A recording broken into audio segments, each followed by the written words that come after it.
Hello student, আজকে একটু অন্যরকম ভিডিও নিয়ে এলাম। ঠিক আছে, আমরা জানি 7ই সেপ্টেম্বর 2025 তারিখে আমাদের 9-10-এর এসএলএসটি জিওগ্রাফি এক্সাম হয়েছিল এবং গতকাল অর্থাৎ 12 তারিখ তার ভেরিফিকেশনের জন্য বা ইন্টারভিউয়ের জন্য কিন্তু একটা প্যানেল প্রকাশ করা হয়েছে। সেই সংক্রান্ত কিছু কথা বলার জন্যই আজকে ভিডিওটা আপনাদের সামনে করা। প্রথম কথা, প্যানেলে আমি যেটা দেখলাম 3 ধরনের আজকে ছাত্রছাত্রীদের বা ক্যান্ডিডেটদের নিয়ে কথা বলবো। একটা হচ্ছে ফ্রেশার স্টুডেন্ট, একটা হচ্ছে ইন সার্ভিস, আর একটা হচ্ছে যারা চান্স পায়নি 2-1 নম্বরের জন্য, সেই সমস্ত ছাত্রছাত্রীদের উদ্দেশ্যে আমি কিছু বলবো। প্রথমে জানিয়ে রাখি যে আমি দীর্ঘদিন ধরে এসএলএসটি 9-10 এবং 11-12 কোচিং করাচ্ছি এবং গ্যালাক্সি পাবলিকেশনের পক্ষ থেকে এসএলএসটির উপর 3খানা বই পাবলিশ অলরেডি হয়ে গেছে, জিওপ্যারাডাইস 1, 2, 3, এবং আপনাদের ভালোবাসাও কিন্তু পেয়েছি এবং আপনাদের অনুরোধে ভালোবাসার জন্য একটা ইউটিউব চ্যানেলও খুলেছি, Galaxy publication with Panna sir, এবং সেখানে কিন্তু আপনারা খুবই ভালোবাসা দিয়েছেন। এবং আজকে আমার কাছে যে সমস্ত ছাত্রছাত্রী পড়াশোনা করত তাদের কঠোর পরিশ্রমের জন্য আজকে আমি খুবই গর্বিত, খুবই আনন্দিত। গতকাল যে ফাইনাল লিস্ট প্রকাশ হয়েছে তাতে দেখা যাচ্ছে আমার কাছে পড়াশোনা করে প্রায় 13-14 জন ক্যান্ডিডেট কিন্তু ভেরিফিকেশনের জন্য অর্থাৎ ইন্টারভিউয়ের জন্য কিন্তু কল পেয়েছে। প্রথমেই আমি সেই 14 জন ক্যান্ডিডেটেরকে অভিনন্দন জানাই পরবর্তী ইন্টারভিউয়ের জন্য। আচ্ছা, প্রথম কথা হচ্ছে, এরপর চলুন আমরা একটু দেখে নেব কোন কোন 14 জন একটু ইন্টারভিউর জন্য কল পেয়েছে। দেখুন, প্রথমে 1 নম্বর হচ্ছে দীপ্তি দাস, ঠিক আছে, বাড়ি কোথায়? মুর্শিদাবাদ। 2 নম্বর আনসারুল হক, বাড়ি কোথায়? মুর্শিদাবাদ। 3 নম্বর আলিমা খাতুন, বাড়ি কোথায়? মুর্শিদাবাদ। 4 নম্বর শাহিনা খাতুন, বাড়ি কোথায়? মুর্শিদাবাদ। 5 নম্বর মোহাম্মদ রুহুল হোসেন, বাড়ি কোথায়? মুর্শিদাবাদ। 6 নম্বর শিশির মণ্ডল, বাড়ি কোথায়? মুর্শিদাবাদ। 7 নম্বর রাহুল আমিন, বাড়ি কোথায়? মুর্শিদাবাদ। এই 7 জন কিন্তু আমার কাছে অফলাইনে একটু পড়াশোনা করতো বা দেখে নিত, আমি দেখিয়ে দিতাম কীভাবে কি তাদেরকে প্রিপারেশন নিতে হবে, ঠিক আছে। এবং বাকি আরও 7 জন আছে যারা কিন্তু অনলাইনে আমার কাছে একটু দেখাশোনা করে নিত কীভাবে পড়লে ভালো হবে, জাস্ট এটুকু, বেশি কিছু নয়। 8 নম্বর হচ্ছে চঞ্চল নায়েক, বাড়ি হচ্ছে বাঁকুড়া। 9 নম্বর সুমায়া খাতুন, বাড়ি বাঁকুড়া। 10 নম্বর সুস্মিতা মণ্ডল, বাড়ি হচ্ছে মেদিনীপুর। 11 নম্বর মিলন সাউ, বাড়ি মেদিনীপুর। 12 নম্বর নিশীত সরকার, বাড়ি উত্তর 24 পরগনা। 13 নম্বর দেবাশিস সরকার, উত্তর 24 পরগনা। 14 নম্বর পায়েল খাতুন, কোচবিহার। আপাতত এই 14 জন স্টুডেন্টের কিন্তু আমি খোঁজ খবর পেয়েছি। প্রথমেই জানাই, আজকে তারা যে ইন্টারভিউর জন্য সফল হয়েছে তার সম্পূর্ণ দায়িত্ব, সম্পূর্ণ ক্রেডিট কিন্তু তাদের নিজেদের। তারা এই যে দীর্ঘদিন কঠোর পরিশ্রম করে গেছে, সেই পরিশ্রমের ফল কিন্তু তারা আজকে পেয়েছে। দীর্ঘদিন তারা কিন্তু লেগে আছে, তাই এখান থেকে কিন্তু একটা জিনিস প্রমাণ হয়েই গেল যে কোনো জিনিসে যদি দীর্ঘদিনভাবে পরিশ্রম করা যায়, সফলতা কিন্তু একদিন না একদিন আসবেই। তাই এই 14 জনকে আমি অগ্রিম শুভেচ্ছা জানাচ্ছি পরবর্তী ইন্টারভিউয়ের সফলতা কামনা করে। এবং এদিকে আমি কথাও দিচ্ছি যে এই 14 জনকে এবং আরও পশ্চিমবঙ্গে যে সমস্ত ছাত্রছাত্রী জিওগ্রাফি নিয়ে ইন্টারভিউয়ের জন্য কল পেয়েছেন তাদের জন্য গ্যালাক্সি পাবলিকেশন স্পেশাল করে অনলাইন ইন্টারভিউ এবং অফলাইন ইন্টারভিউ কিন্তু খুব দ্রুত ব্যবস্থা করতে চলেছে। সামনের শনিবার থেকে কিন্তু আমরা ইন্টারভিউর প্রসিডিওর কিন্তু আরম্ভ করে দেব। আপনারা যারা যারা ইন্টারভিউ নিতে চাইছেন আমার সাথে কিন্তু যোগাযোগ করবেন। ইন্টারভিউর জন্য আমি আর একটা আলাদা ভিডিও বানিয়ে দেবো। আচ্ছা, এবার দেখুন, প্রথম হচ্ছে এরা আজকে সফল, তাই এদের নিয়ে আলোচনা করা হচ্ছে। এবার চলুন এই সফলতার পাশাপাশি আরও দুজন আছে, তাদেরকে নিয়ে একটু আলোচনা করে নিই। ইন সার্ভিস, ঠিক আছে। প্রথম কথা আমি বলে রাখি, এই যে 14 জন আছে এরা কিন্তু 10 নাম্বার কম পাওয়া সত্ত্বেও এরা কিন্তু তাদের লিস্টে নাম তুলেছে। এটা কিন্তু সত্যিই প্রশংসাযোগ্য, ঠিক আছে, খুবই প্রশংসাযোগ্য। কোনো একটা কম্পিটিশন পরীক্ষায় 10 নাম্বার পিছিয়ে থাকার পরও যে চান্স পাওয়া যায়, সেটা এরা আজ প্রমাণ করে দিয়েছে যে নাম্বার অবশ্যই এটা গুরুত্বপূর্ণ, কিন্তু যদি ঠিকমতো পরিশ্রম করা যায়, সঠিক উত্তর দেওয়া যায়, সবই সম্ভব। এবার চলুন চলে আসি ইন সার্ভিস। ইন সার্ভিসরা হয়তো তার আগে 10 নাম্বার পেয়েছে, কিন্তু দেখুন এই 10 নাম্বারটা কিন্তু শুধু এই সরকার নয়, বিগত যে সরকার ছিল তারাও কিন্তু দিত। এই 10 নাম্বারটা শুধু একটা নাম্বার নয়, এই ইন সার্ভিস কিন্তু দীর্ঘদিন তারা পরিশ্রম করেছে, তাদের বাস্তব অভিজ্ঞতা দিয়েছে এবং দায়িত্ববোধ সহকারে বিভিন্ন বিশ্ববিদ্যালয় তার বিদ্যালয়ে কিন্তু তারা কাজ করেছে, তাই তারা নাম্বারটা পেয়েছে, ঠিক আছে। তাই তাদেরকেও কিন্তু আমি হার্দিক শুভেচ্ছা। ইন সার্ভিস হয়ে তারা কিন্তু ইন্টারভিউ চান্স পেয়েছে। হয়তো অনেকে ভাববেন যারা ইন সার্ভিস করেছে 10 নাম্বার পেয়েছে এটা ঠিক হয়নি, যাই হোক আমি তর্কে বিতর্কে যাচ্ছি না, কিন্তু এটা ঠিক।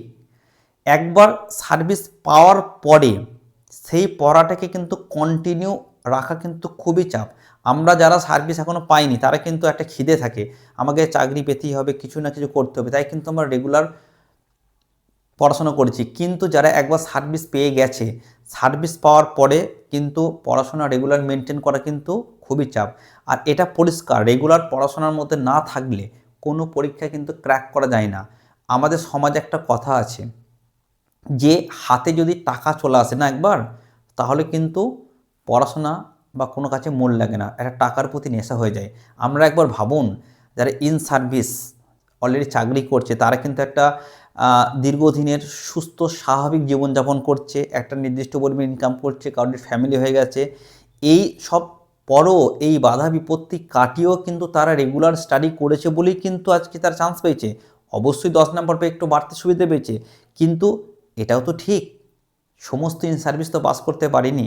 তাই যারা 10 নম্বর পেয়েও পাস করেছে তারা কিন্তু রেগুলার স্টাডি করেছে বলে কিন্তু পাস করেছে। তাই তাদেরকে বিভিন্ন প্রতিকূলতা, সংসার বা আরও স্কুলের বিভিন্ন দায়িত্ব বাদ দেওয়ার পরও তারা যে সফলতা পেয়েছে তাদের জন্য আমি কুর্নিশ জানাই, তাদেরকে অভিনন্দন, এবং পরবর্তীকালে আমি তাদের ইন্টারভিউর জন্য কিন্তু আমি শুভেচ্ছা জানাচ্ছি, ঠিক আছে। এবার দেখুন এই দুজনের কথা তো আমরা বলে দিলাম, কিন্তু আর একজন আছে যারা কিন্তু আমারই ক্ষেত্রে প্রায় 15-20 জন স্টুডেন্ট আছে যারা কিন্তু 1 নাম্বার বা 2 নাম্বার কমের জন্য কিন্তু আজকে এই প্যানেলে আসতে পারেননি। দেখুন একটা কথা আমরা ছোট থেকে শুনে আসি, মাধ্যমিকে যারা 1 থেকে 30 এর মধ্যে র্যাঙ্ক করে, 1 2 3 4 করে 30-এর মধ্যে র্যাঙ্ক করে, আবার যদি নতুন করে পরীক্ষা নেওয়া হয়, আমি এটুকু শিওর যে ফার্স্ট হয়েছে সে ফার্স্ট নাও হতে পারে, যে সেকেন্ড হতে পারে সে সেকেন্ড নাও হতে পারে। 1 থেকে 30 জন ছেলে মেয়েছে কিন্তু খুব একটা পার্থক্য থাকে না। কিসের পার্থক্য হয়ে যায়? কপাল, ভাগ্য, পরিস্থিতি, ঠান্ডা মাথা। তাই আজকে যারা 1 2 3 4 নাম্বারের জন্য পাননি তারা কিন্তু একদম মন খারাপ করবেন না, ঠিক আছে। হয়তো আপনাদের ভাগ্য আজকে সাথ দেয়নি, হয়তো আপনাদের মাথা সেই সময় ঠিক ছিল না, হয়তো আপনার 2-1টা কোশ্চেন ভুল করেছেন। আবার যদি নতুন করে পরীক্ষা হয়, আমি এটুকু কনফার্ম আজকে যারা চান্স পাইছে তারা চান্স নাও পেতে পারে, আবার যারা চান্স পায়নি তারা চান্স পেতেই পারে। আর ভাগ্য সবসময় মনে রাখবেন, ভাগ্য শুধুমাত্র দুটো লোকের সাথ দেয়, যারা রেগুলার পরিশ্রম করে এবং যারা সাহসী। তাই যারা আজকে 1 নাম্বার বা 2 নাম্বারের জন্য আপনারা পাননি তারা একদম হতাশ হবেন না, কারণ আপনাদের সামনে কিন্তু আরও নতুন নতুন সুযোগ কিন্তু আসতে চলেছে। সামনে মাদ্রাসা সার্ভিস কমিশন, পিএসসি, আরও অনেক পরীক্ষা আছে, হয়তো আপনাদের জন্য ভালো কিছু ওয়েট করছেন। আমরা মনে হতেই পারে যে স্যার হয়তো আমাদেরকে সান্ত্বনা দিচ্ছে, অ্যাকচুয়ালি সান্ত্বনা না।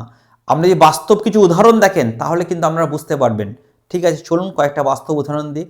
আমরা নিশ্চয়ই হ্যারি পটার নাম সবাই শুনেছেন। হ্যারি পটার সিনেমার যে গল্পকার ছিলেন উনি কিন্তু 20 বছর বয়স থেকে বিভিন্ন গল্প লেখেন, কিন্তু প্রত্যেকটা গল্প মাঝারি বা মোটামুটি চলে। উনি 74 বছর বয়স, সম্ভবত 70 বা 74 বছর বয়সে হ্যারি পটার বইটা কিন্তু লেখেন। একটা বই লেখে উনি কিন্তু বিলিনিয়ার হয়ে গেছেন। তাহলে ভাবুন, লেখা আরম্ভ করেছে 20 বছর থেকে, সাকসেস হচ্ছে 74 বছর থেকে। আচ্ছা, আবার যদি আমরা ধরি মহেন্দ্র সিং ধোনি, আমরা সবাই চিনি। ধোনির সমসাময়িক যারা ক্রিকেটার ছিল তারা কিন্তু ধোনির থেকে আগে ক্রিকেটে চান্স পেয়ে গেছিলো, যেমন যুবরাজ সিং, মোহাম্মদ কাইফ, যত ওর বন্ধু ছিল সবই কিন্তু ধোনির থেকে আগে ইন্ডিয়ার টিমে অর্থাৎ জাতীয় দলে চান্স পেয়ে গেছিলো। তখন ধোনিও কিন্তু ভেবেছিল, মন খারাপ করেছিল, তাই তো ওরা আগে চান্স পেয়ে গেল। কিন্তু আপনারা এখন বলুন, ক্রিকেট কাকে মনে রাখবে, ধোনিকে না অন্যান্য প্লেয়ার দেখে? আমার মনে হয় ধোনিকেই মনে রাখবে। ধোনি হয়তো দেরি করে চান্স পেয়েছে, কিন্তু ধোনির কিন্তু ক্রেডিট ওদের থেকে অনেক বেশি, তাই কিন্তু আজকে মানুষ ওদেরকে মনে রাখবে। তাই আপনারা কত দেরিতে চান্স পাচ্ছেন, কখন পাচ্ছেন সেটা ব্যাপার নয়, ব্যাপার হচ্ছে প্রত্যেকের জন্য ভগবান একটা নির্দিষ্ট প্ল্যানিং করে রেখেছে। আপনি তো একটা প্ল্যানিং করেছেন, এটুকু আমি শিওর, আপনার প্ল্যানিংয়ের থেকে ভগবান যে প্ল্যানিং করে রেখেছে সেটা আরও বেটার, আমরা জন্য হয়তো আরও ভালো কিছু ওয়েট করছে। তার কারণ কি বলুন তো, হিরে তো এমনি এমনি হয় না, হিরে হতে গেলে কিন্তু ভগবান আপনাকে অনেক পরীক্ষা করবে। আমরা দেখবেন বাজারে আমরা যখন কোনো সবজি কিনি, 10 টাকা দামে কোনো জিনিস কিনি, সবজি কিনি বা যে কোনো জিনিস, আমরা কতবার চেক করি সত্যি তো এটা ভালো আছে তো, এটা পচে যাবে না তো, এই করবে না। তা 10 টাকার জিনিসকে আমরা এত চেক করার পর কিনি, আর আপনাকে পরবর্তীকালে ভালো একটা আসনে বসাবে, ভগবানকে আপনাকে চেক করবে না? ভগবানকে আপনাকে ব্যর্থ করবে না? ভগবানকে আপনাকে দেখবে না যে আপনি ব্যর্থতার সময় কীভাবে মাথা ঠান্ডা রাখেন, কীভাবে কী করছেন? ঠিক আছে, আমি এটুকু শিওর, সাকসেস যদি 100 কিলোমিটার রাস্তা হয়, আজকে যারা ব্যর্থ হয়েছেন 1 নম্বর 2 নম্বরের জন্য, তারা কিন্তু 90 মিটার রাস্তা অলরেডি ক্রস করে গেছেন, আর মাত্র 10 কিলোমিটার গ্যাপ আছে। প্লিজ এখান থেকে আমরা আর ব্যাক করবেন না, যা হবার সামনের দিকে যান। আমি এটুকু শিওর, আপনাদের কিন্তু সফলতা খুব বেশি নয়, সফলতা শুধুমাত্র সময়ের অপেক্ষা। আমি কয়েকটা কথা বলি। দেখুন, এই যে আলিমা খাতুন, এই যে আমার ছাত্রীটাকে দেখতে পাচ্ছেন, এ কিন্তু এর আগে 2বার সেট কোয়ালিফাই করতে পারে নাই, এ কিন্তু মাদ্রাসা কোয়ালিফাই করতে পারে নাই। আমি তাকে সেম কথাই বলেছিলাম, দেখো তুমি ছেড়ো না, তুমি কিন্তু সফল একদিন না একদিন হবে। আজকে ও ওই কথাটা শুনে কিন্তু আজকে সফল পেয়েছে। আর একটা উদাহরণ বলি, এটা হচ্ছে এই যে আমাদের নাম হচ্ছে শাহিনা খাতুন, এ একসময় বিভিন্ন সামাজিক চাপ, পারিবারিক চাপে ডিসিশন নিয়েই ফেলেছিল আমি পড়াশোনা করব না, আমার টিউশন কিন্তু বন্ধ করে দিয়েছিল। আমি ফোন করে খুব কাঁদে যে স্যার এরকম সামাজিক চাপ আসছে, পারিবারিক চাপ আসছে, আমি স্যার বই ফত্র গুটিয়ে ফেলেছি স্যার, আমি স্যার আর পড়বো না স্যার, আমার মন লাগে না। আমি ওকে আধ ঘন্টা ধরে বোঝাই যে দেখো না, তুমি এতটা পথ আসার পর কেন ছাড়বে। দিয়ে ওকে আমি আধ ঘন্টা বোঝাবার পর আমাকে কথা দিয়েছিল, স্যার শুধুমাত্র আমি আপনার খাতিরে শেষ চেষ্টা করব, ঠিক আছে, আপনি যখন বলেছেন আমি শেষ চেষ্টা করব। তারপর থেকে রেগুলার টিউশন আসে এবং আজকে কিন্তু সফল হয়। সফল হওয়ার পর আমাকে ফোন করে বলেছিল, স্যার আপনি সেদিন না থাকলে হয়তো আমি আজকের দিনটা দেখতে পারতাম না।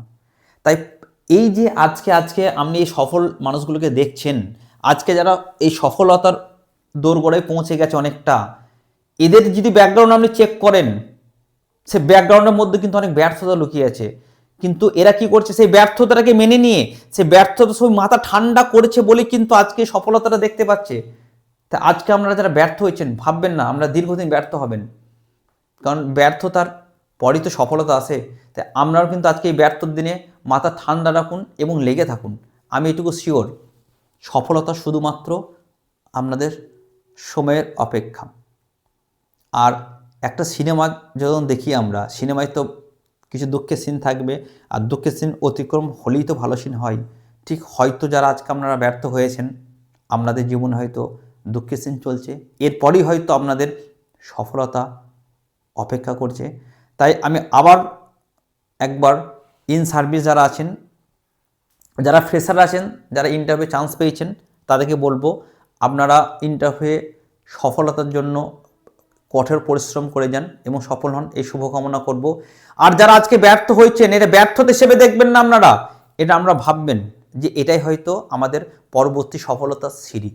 হয়তো মনে হবে স্যার কথা বলছে, কিন্তু না, প্রত্যেকের জীবনে কিন্তু ব্যর্থতা আছে, থাকবে, এবং সেই ব্যর্থতাটা অতিক্রম করেই কিন্তু আপনারা সফলতা পাবেন। Thank you.